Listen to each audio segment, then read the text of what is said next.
Millennials, everybody. I actually just got a notification that we're live on YouTube. Look at that, live on YouTube. We're making big strides here. Yeah, big moment. Mosi, this is our first live on YouTube. So. Oh, that's amazing. That's amazing. So, yeah, we have a set of community guidelines we need to follow now, which we will. Welcome everybody to Mortgages with Millennials. I'm Robbie Chrisman, joined by Kristin Messerli, and today we are very pleased to have Mosi Gatling on. I'm going to pull back the kimono here a little bit because we have a lot of loyal fans, and I will say the way this show works in terms of scheduling is I panic and call Kristin at some undetermined point of the month, and I go, Kristin, who are we going to have? And Kristin comes up with the most amazing people, and we're so fortunate today to have Mosi. Kristin, I know you're feeling a little under the weather, but hopefully we can give the audience a little background on just why we have her on today. Yes. I mean, I honestly thought we'd already had her on because she just is my go-to person, I feel like, for so many things and so many topics. She's such a pro, and I've known Mosi for a long time. She's a fantastic loan officer, team leader, and now an executive at New American Funding. She is now on our board at First Home IQ. And like I said, kind of a person that I turn to when I think of I mean, we were talking about discussing creative financing strategies or communication with the next generation, and both of those things, I was like, Mosi. So, yeah, we've had her on First Home IQ webinars talking about communication with the next generation. We've had one on down payment resource and down payment assistance. So anyway, just thought this would be a fantastic fit. And yes, I do have a cold, so I don't know what I'm going to say. All right, well, I want to play a quick game of word association with you here. And when I say the word playbook, what comes to mind, especially knowing that the Mosi is on with us today? Kristin, that's you. For me? Oh, yeah, that's me. Yeah, playbook. So playbook to me, and you might be asking this because I've said it a lot lately, but it's I think of a set of aggregated information that creates an actionable strategy. So it's, to me, it's like, okay, we've put some thought together and we've gathered really great strategies to provide, just go to like, here's exactly what to do, exactly what to say to achieve the outcome of that playbook, which is, like for First Home IQ, we're delivering a creative financing playbook and a communications playbook. So we want it to be really actionable. Mosi, can I ask you the same question? Because that was, I've spent my days and nights poring over a couple of these playbooks Kristin sent over that you've been kind of integral on. Man, Kristin gave such a good answer. I don't even know what's left to talk about. For me, I'll just say in layman's terms, it's my go-to for what I need to do to be most effective. Why reinvent the wheel when we have some proven methods, especially with Kristin? She's my go-to when it comes to the data and the stats to make sure my efforts have the most effect on the outcome that I desire. And I should say, before we go too much further here, I do want to talk about communication styles to start off the show, but I should communicate a big thank you to our sponsor this month, Insellerate, and its award-winning CRM. People, check out their AI call assistant. It helps mortgage lenders predict if a loan will close in one call. Transform how you engage with borrowers as a loan officer, and that's actually a good place to start the show because, Mosi, I'm going to ask you about communication. It's become a huge differentiator in today's housing market, and I'm wondering. We'll start with the negative, I guess. What are most mortgage professionals still getting wrong about how buyers want to be spoken to? And I'll recall my first mortgage experience. I was thinking of buying a home. I applied online. It was probably Rocket in the mid 2010s. So push button, get mortgage. That's easy. Push button to submit an application, and immediately my phone starts blowing up. And I remember thinking, hang up.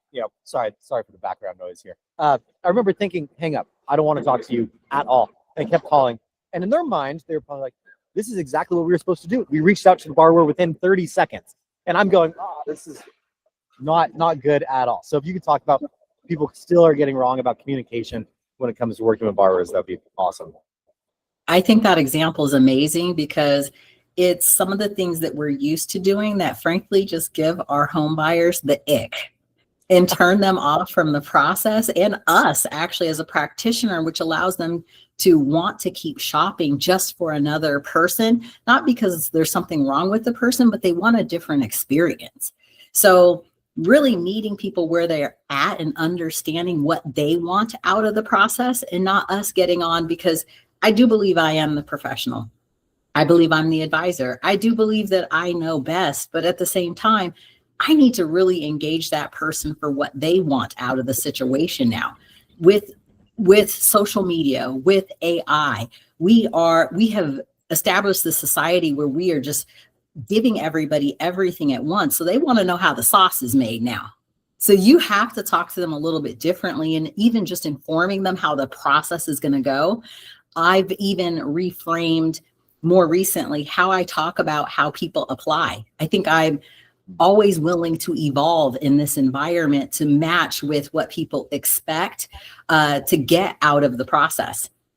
And if I can't deliver a ChatGPT type experience of where I'm going to gingerly tell them how we're going to walk through this together, they may not want to use me. So being a little bit different in this market, I think, is very, very important.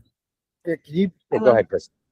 I was just going to say, I love that you're starting this out by talking about what are the goals of your, or like getting to know the consumer and the borrower. Because I think so many times people follow a formula, and you can follow a formula and say like, okay, this is what I do first, this is what I do next. But if it doesn't feel like it's connecting with that person, then none of it matters. But if you understand from the very beginning that this person is really anxious, or this person is, really worried about like investing in this other thing, like if you understand some of the what their mindset is coming into it, then your other words are going to connect because you're speaking to that. Immediately. I agree 100%. So I tend to not, and I also have my agents that I work with, not really frame things and, hey, contact Mosi to apply. It's talk to her. She's going to inform you of the process. So I asked to schedule a meeting to talk about what they want to accomplish and what would the process look like. I never say, let's go over the application. Let's take your information. It kind of takes their guard down a little bit, and we can really talk about what they expect, what they want out of this, how they love to communicate first and foremost, because some people are text, some people are phone. You could simply irritate people. I get irritated by getting a phone call sometimes. I feel, because I'm busy and it's like, oh my gosh, I can't get it. Now I have a message and I have to return it. And then the people that just won't text you when you prefer text, oh my goodness. So it's so many things that you could go over in that first initial contact with the consumer to really figure out how they want to play how do they want to play ball, and then deliver that experience to them. You have people want to use you more and also refer you more, and you don't give them the ick, the turn off of how you decided that you needed to, because you do everything the same, right? You have this box can process, and I feel that everything should be more of a custom experience for everyone, because that's what you're going to get online. You can build your own experience at so many places, and it can make you different than, like you said, push button, get mortgage. Like that was a defined process, and you couldn't even shape what was set up in that process, and you didn't want it. You wanted a different experience. So you probably went with who gave you the best experience. Yeah. So instead of say apply, you're saying schedule a meeting to get more information. Is that right? Yeah, we're talking about schedule a meeting to discuss the process and what really you want out of your home buying journey. Because everybody's different. Even if they're buying investment, they have a list of things that they want, or they have preconceived expectations. So even if they say, well, I don't really have anything that I want specifically. Yeah, you've went through this in your head.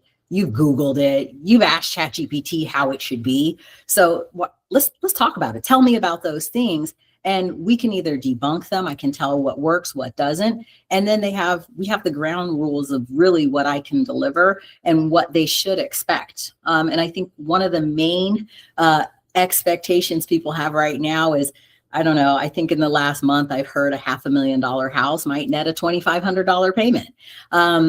So expectations are coming to us with each individual consumer we meet with. And the only way to figure it out is to talk to them before you get started, so there's no major letdown in the process. I'm seeing two different things, because you GPT, then you mentioned kind of personalization and breaking down barriers so they feel more comfortable. There's a million questions I want to ask. Like, do people even know what they want? Do they know anything beyond, like, maybe I want to be communicated to normally by text, but then when it comes to this, I should be like, how much hand holding is there? And then how much of it is gauging them versus, like you said, this chat GPT, here's what the steps are of the process. Let me give you that. That seems like robotic versus having a human touch. So I'm hoping you can elaborate a little bit on. Yeah. When they go on ChatGPT or even Google, it tells them some type of, that's that canned experience. Step 1, step 2, step 3, as if there's no flexibility. The market differentiator is you being a little bit different and exploring and even asking them, like, so what do you want to get out of this?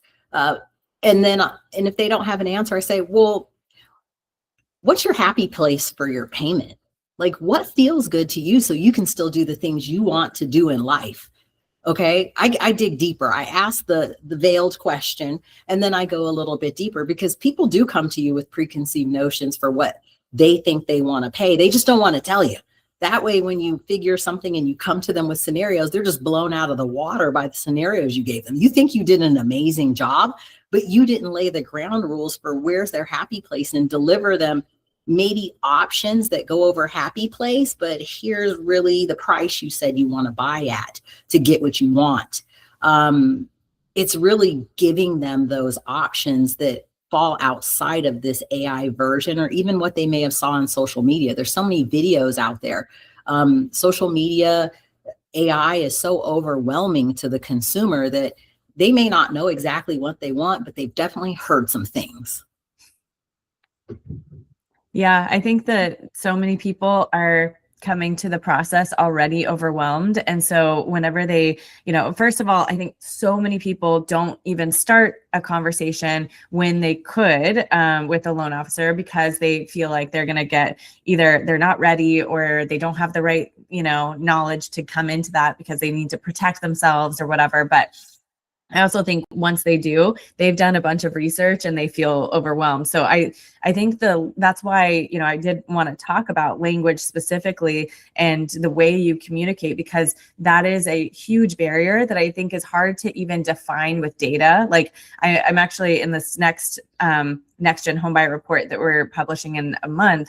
We're going to include some information around how people process overwhelm in the home buying process, because I think it's actually a real barrier that we have a hard time defining. So I'd like to dig in a little bit more in some other examples of how you talk about things that maybe on another webinar or other webinars we've done together, you've talked about down payment assistance as leveraging other people's money, and instead of application, you just said going through getting more information. Are there other examples that come to mind that are like, you are avoiding using this jargon or typical language so that you can connect with people in a different way? I tend to not throw out generational wealth a ton anymore. It's very like 50, 60 years old. And the people that I'm talking to often don't have generational wealth and they've never seen it. I've learned a lot from my kids because I have 5 of them and they're 18 to 27, almost 28 years old. And one thing that they always tell me is that they'll get overstimulated very easy when somebody knowledge dumps on them. So the conversational process is also a lot better because the mortgage jargon and the terms and things like that. So I just want to talk to people like we're sitting at the kitchen table having a lemonade, So I don't say generational wealth. I try to figure out. Yeah. You can't say to your borrowers, you're chopped, Unc. You're not going to qualify for this house. Yeah, it's good to pick and choose. Yeah, right? That part. No. I mean, sometimes you have to resist the urge, but at the same time, you can't. I tell them that there's no judgment. There's no judgment here. Hey, we're figuring out what your process looks like individually, because no two processes are alike. But I don't say generational wealth a lot. I figure out what they want to accomplish. And if it is wealth building, we just call it wealth. I find that younger people, and I say people younger than me, they're not really excited or stimulated by talking about buying a house, and the exciting part of it being that when they die, they get to give it to somebody else. Younger people want to live their best life now as well as later. So that's my job, to figure out what their best life looks like. Is it having a certain payment? Is it still being able to do something else? Maybe they need the house for, I don't know, they're a content creator. I can't talk about the house as having extra bedrooms to be able to have family come visit, because they might say, I don't want anybody to visit with me. So it is exploring and meeting them where they're at, and using language as a part of it, and they respect it, and they become raving fans because of it, you know? And we don't have to use slang, but at this, you know, so everybody knows, you made a great point on that. You don't have to use slang, but it's like, okay, so what floats your boat? Tell me, you know, so we can be on the same page when it comes to that. And let's talk about that thing that means most to you. Can we go one step deeper from communication to connection? And they're intertwined for sure. If you're an influencer, you want me to feel like I understand what you need in this house or whatever you're looking for. If you're looking to support your parents, you should have this type of house. Let's communicate about that. But how do you actually connect with people? Because a major theme of this show for us has been building trust and building loyalty. And Kristin has given a myriad of stats on how we've seen that decline over the years. And so I think a lot of people tune in. Connection rather than beyond communication. Some tips would be great. Oh, sorry, but Mosi, I meant that for you. I'm gonna say Kristin has talked a lot about, but if you could talk about building connection. When it comes to the connection, I feel, and that's the word, I feel.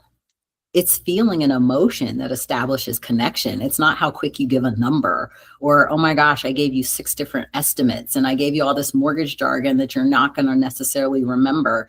I mean, I use the people I use to get my house fixed because I think they're cool people. They have something really dope to offer to the situation. Maybe they're kind. Maybe they took a moment to ask me something about how I felt. And then you build a bond. It's how bonds are built between human beings. So I feel like retail sales has been really, really good at this over the years, and mortgage is starting to evolve that way a little bit more. Influence cultures vary that way. But if you find somebody that reminds you of who you are, or someone you're close to, you're more likely to do business with them. So you don't have to mimic them, but you can find that commonality and maybe have a little bit of empathy in your conversation to really understand their plight. And that's how it's your language, but at the same time, you're understanding and asking them so they can be active participants in the process. No one wants to get in the car with you and you refuse to tell them where you're going. And when they get there, they just know they arrived. They can't explain or repeat it to anybody else. So taking the time to explain the process, but make them feel like you're doing it on their terms at the same time. I think it's important. And then emotionally, they feel taken care of, which means they have a connection to you that's different. It's not just because you gave service. I see plenty of people that call me and they don't care to necessarily use the agent that they used before. And they have taken out mortgages and don't want to use the loan officer they used before. Closing a loan with accuracy is not connection. It doesn't mean you're going to get that buyer as a repeat buyer. You just have to time it right and call everybody right when they need it. But they are making connections with people based on who they like to do business with. So it's important to have that, to feel like that you care. And ask them the questions. It's just reformatting how maybe you take the 1003 and asking things with care, you know? So I'm curious, in thinking about communication and connection from a visual standpoint, in terms of like what you put out there with your materials. And this is a little bit selfish because I am always thinking about this. And I feel like I often see things, even on our own presentations and stuff, that I'm like, I know this isn't hitting the mark, but I don't know what does, you know, like, I mean, you see the same images over and over, holding the keys in front of the house and the couple or the family, and they look so perfect. And I know that is not what everyone wants to see. I certainly don't want to see it. I mean, it's like, I might even want that exact thing, but seeing this, like, it's so cookie cutter, and I feel like that's not the authenticity that you talk about, or the empathy that we're talking about. So I'm curious, you brought up something one time about moving boxes. Like, what are some things that are visually that you look for that you're like, okay, yeah, this is the kind of thing that we want to see in images on presentations or flyers or social media content, that kind of thing? More real life, I think. We don't walk around carrying moving boxes. I was thinking, where are we going? Are we evicted? Like, what's up with that? Especially people that are first-time buyers and never owned, like they're shuffling to another apartment. So we're not just talking about what we think is visually represents home ownership. I think this right here is a good example. What do people say when they're buying a house? Like, illustrate that in your marketing. I think one major change that we made as a company was really looking at our self-employed buyers. Self-employment, 1099, that 1099 is a tax form with the IRS. It doesn't really describe a human being or a person, so humanizing what that looks like. So we made a conscious effort to change how we address people that are self-employed. We call them entrepreneurs. Home loans for entrepreneurs made easy. It's a lot different than saying, hey, want a non-QM loan? Because if they go in ChatGPT or on Google and ask Google Gemini, what's a non-QM loan? Despite what you said, what do they get back when they do that search? So it's humanizing our efforts and providing connection, because I think that people that are self-employed will resonate more with it's for entrepreneurs. They'll see that advertising and they will halt where they're at because it speaks more to them than get a bank statement loan. Right. And that's been on a lot of our advertising over the years for mortgage. It seems like in the last decade or two, there's a big chunk of the population that's bemoaned how everything is touchy-feely and it's gotten soft. Is our industry touchy-feely enough? Like, I almost feel like I want more like kindness from. I'm working with a salesperson. I want more empathy. I want more. Like, are we there yet where people are properly understanding that, or do we still have ways? It almost seems the inverse of normal society, where people are like, no, it's time to toughen up again now. I think giving a concierge experience just has a little bit of a different meaning these days. Sending a thank you gift at the end is fine. These days you can automate it, so you think you did that out of love, but again, you're thinking about yourself. That's all it is. You didn't give them what they wanted. You didn't ask them how they felt about gifts. They could feel like, you're awkward, dude. What'd you send me that for? They didn't want cookies. Maybe they don't eat sugar, but that's what you do for everybody. And you feel that you're just giving them all this love because they have diabetes and they just got your cookies. It doesn't work like that, So I think the touchy-feely, we're just going to do it in a little bit different of a way to establish more of a true connection with them. And ask them questions that make you remember them, but also you can weave throughout the process for a better experience. So just a little bit different type of touchy-feely. How, as somebody who lacks in empathy, and I'm only saying that because all my exes and all my family tell me that. How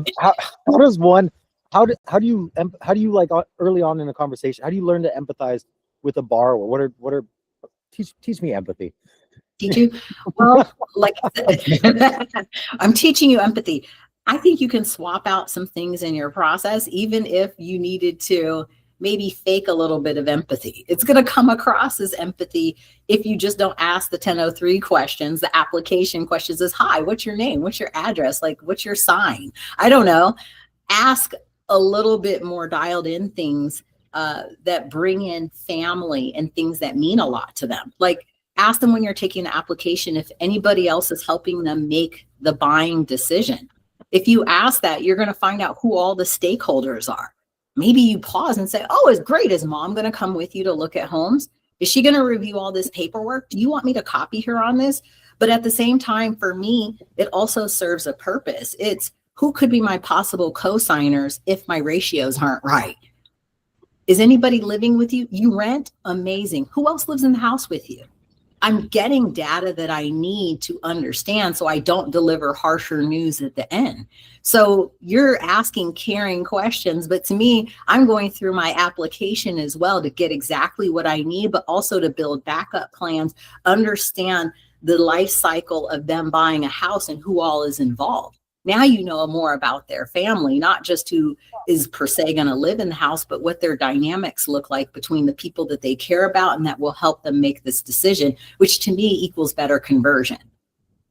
Yeah, for people with lower or feel that they have lower empathy, I think sometimes it is kind of like a puzzle. Like if you treat it like this, okay, I'm figuring something out, you can still get to the same results. Like when I was a social worker, I worked with non-English speaking clients who I needed to build trust with, and it was really hard at first. And I found that if I didn't put myself behind a desk, if I rearranged my furniture so that I was outside of, there was no physical barrier, and I wasn't doing the checklist on, like at that time we had, like actual physical checklist things. And I would set that aside and just ask questions. I didn't necessarily feel like I had increased my empathy. I just found a puzzle piece that went somewhere else and I got better outcomes. And so it kind of felt like, you're learning a language and it doesn't necessarily make sense until it fits. And then you're like, oh, this person reacted really positively towards me. That's awesome. And so I think sometimes that's a real thing that people like really struggle with, putting feeling into this. So or ask them what their biggest, what was their biggest fear about buying a home, or what is their biggest fear in this process of buying a home. So you can say, okay, and then you address it right there. You take away that anxiety for them and tell them how you're going to deal with that. Call the elephant out. That is also empathy, but you're asking a point blank question without having to necessarily be a warm and fuzzy, touchy-feely person. And it's going to serve you very well in the process because now you understand them at a different level. They feel relieved and don't have that anxiety over the process because they got it out. I love that. You're focusing on asking questions. And I think the more that you're getting to the point of what is your biggest fear, what keeps you up at night. I think that's kind of similar to when we started talking about what's your goal. If you address both the what are your goals and what are your fears, you're going to get a result that is that person feels like you understand them, So a lot of tell me mores, I feel, in the process that real estate professionals, mortgage professionals need to really ask to understand the client on a deeper human level, not just transactional. And when they are able to kind of release that information, they also feel great too. And then some of those triggers that are hidden in the process that if they come up later could be detrimental to your transaction. Is it consistent that people that are less creditworthy are more reluctant to give up information, and those that know they're going to qualify are an open book? How do you kind of gauge how much information, like if you're getting all the information from someone or if they're painting the complete picture for you? That's when stuff normally falls the heck apart later on down the road when I don't know everything. So that's where that connection, you're saying, hey, like I listen and I don't judge, right? We all saw that challenge online. I'm listening and I don't judge. This is a place where we're just really assessing where you stand and to give you opportunity to be able to purchase, if that makes sense. So even if someone doesn't have the best credit, I'm like, I just want to know everything. That way I can point you in the direction, because everyone that talks to me, they either get a process or they get a pre-qualification. No one really gets a high, you're like in the burn book, you can never buy a house, right? You're done, you're toast. No, we're really talking through this together to figure out how your journey is, not how someone else's journey is online, right? Because everybody is different and individual. So when they understand that it's okay to be individual, it's okay to be you, they give me the information and I can do better at my job of helping put them into a product specifically, or optimizing certain parts of their situation, whether it be credit or assessing them for needing a down payment program and telling them how that would work with their scenario. They're more open to it and they receive it better. and then they don't have the stress of feeling judged. So speaking of empathy, I released this is kind of moving a little bit more into the side of like before you talk to a borrower. I feel like so many people just feel priced out of the market when they really are not. And I released a little like series, kind of a carousel on LinkedIn about rent versus own. Being in our new platform, I don't know how to share my screen. I'm going to see if I can. Yeah. Okay. So I'm just going to show you a little bit of what this looks like, but just thinking about this idea of we're not buying homes the way we used to. And at least our mindset is very different. But if we look at the math between what it was like 30 years ago versus today, it is a very different thing. And we all know that on this call, but a home costs about 3 years of income in 95 and 2025. That's it costs over 6 years. So anyway, it's a significant difference. We're not just going straight into buying a home. Like, of course, you follow this process. Now it really is a very significant financial investment. And I'm curious how you approach this type of thing when borrowers are feeling really overwhelmed. They understand that this idea of the American dream does feel dead to them in a lot of ways. Like, what are some of the conversations you're having around that? Discussing multiple ways that they can, in fact, be able to purchase in 2026. They do. They come, and people are coming to us. I mean, dare I say, they come to us with baggage. They either think they can get a $900,000 house for a couple thousand a month, or they think it's going to be less expensive to initially get into the house. Loan officers, we're throwing a lot at them. We're throwing at them rate buy downs or temp buy downs. And they already have this preconceived notion because then maybe their mom's house payment is $1,200, but it's going to cost them a minimum of $1,000 more per month to make that happen. So a lot of them are disenchanted. There are more videos I run across from millennial owners talking about, let me tell you 3 reasons why you shouldn't buy a house. So as a practitioner, yes, we have that all as competition right now. They've heard something about buying. Someone come to work and told them how expensive it was, how houses are so expensive, and how you don't get what you want for the money you have to pay. So that consultative approach, me being a little bit more gingerly on the front end to understand where they are. I love tapping into the psychology of the modern day home buyer because I do want to understand what makes them tick. What preconceived notions do they have? They could already have that they won't pay a dime more than $1,800. And you're just going through the motions, taking an app, calculating payment, easy breezy, you're qualified. And then you have this mound of qualifications that never convert. So I feel it is important really to pull that veil back, figure out what they already think they should get or should have, what size house, because I can mirror a lot of times. If you tell me you need a 5-bedroom house with 4 bathrooms, but then you tell me you need an $1,800 payment, they don't, those two are not synonymous. Like, you can't find that, right? So it's really me putting together what I know about the market with kind of matching that with what their expectations are. And then, yeah, we have to pull back some of those expectations and realign them at the same time you're trying to get information. There are more people that are told to come to a loan officer to get qualified, right? And their expectations are so shuffled and they're not realistic even to today's market. So I feel that I'm having to unwind some of that in my question asking, in my connecting with them, to figure out where they are and then where I can take them to possibly get in a home.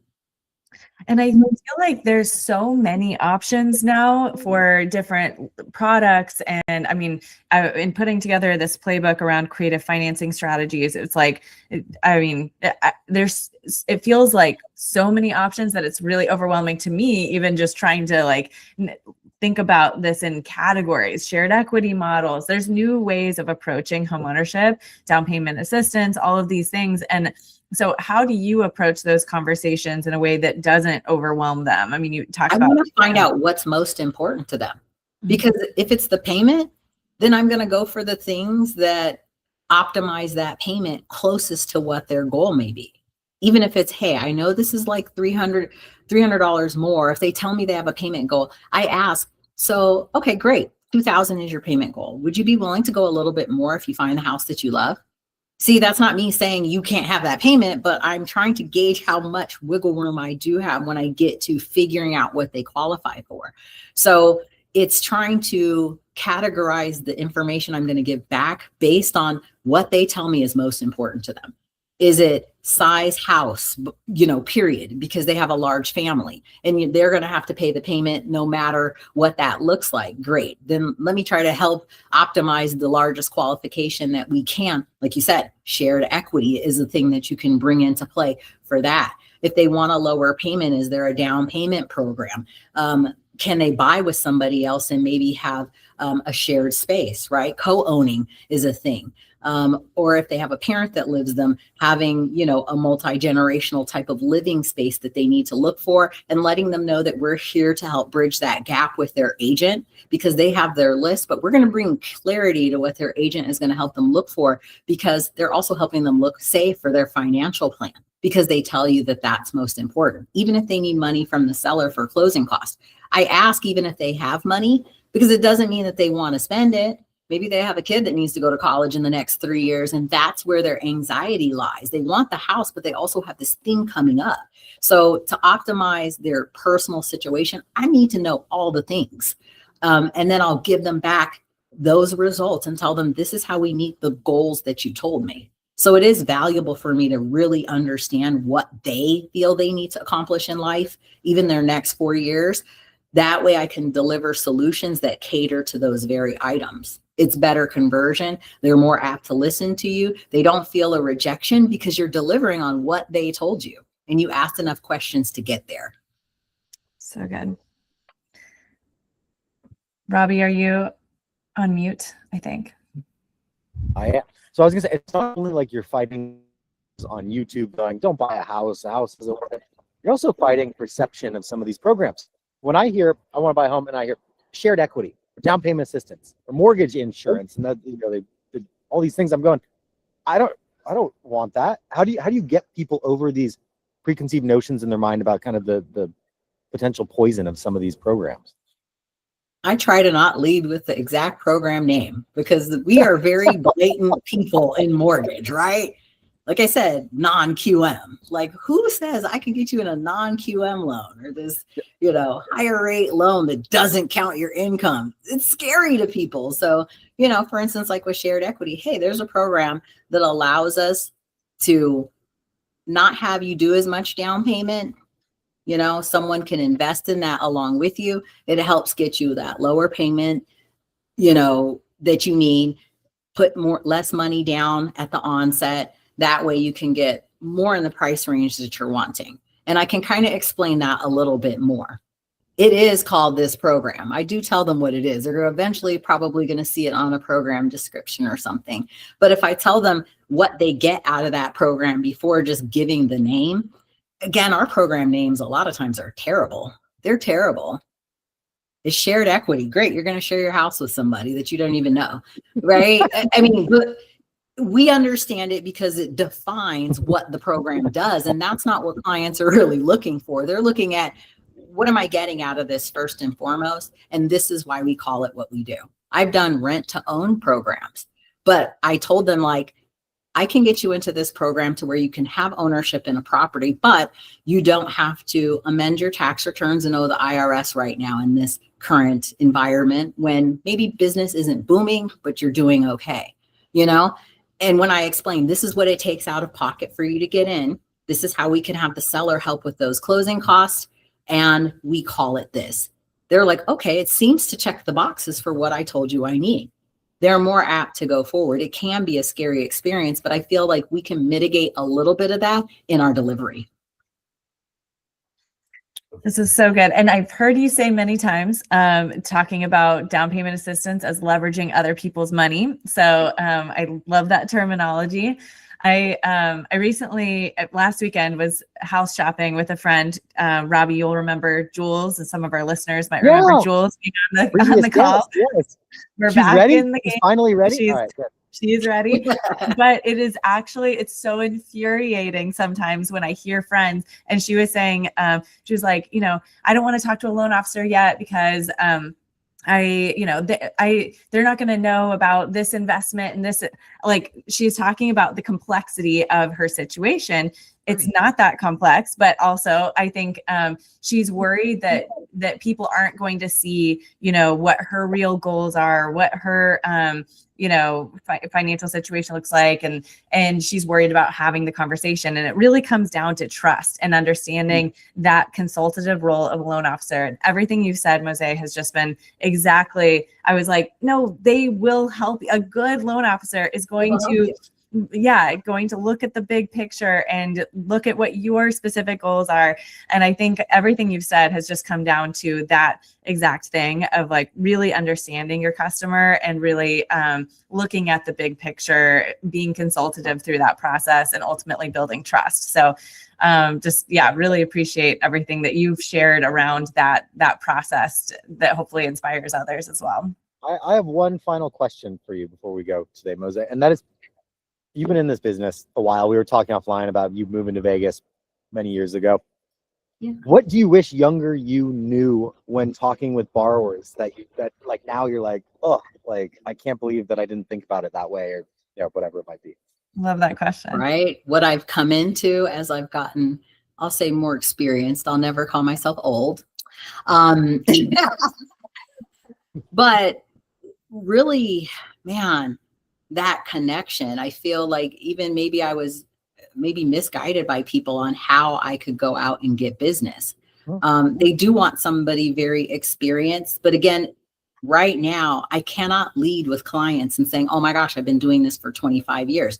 They don't care how long you have been doing it. These are your bragging rights you're bringing to them, and they have different things that are important to them. So my years in the business, being the most mature, the oldest person in the room, me spouting off guidelines isn't going to get me those customers for life that also refer their kids. A lot of these younger people, if we help their parents, they don't want a real estate like their parents.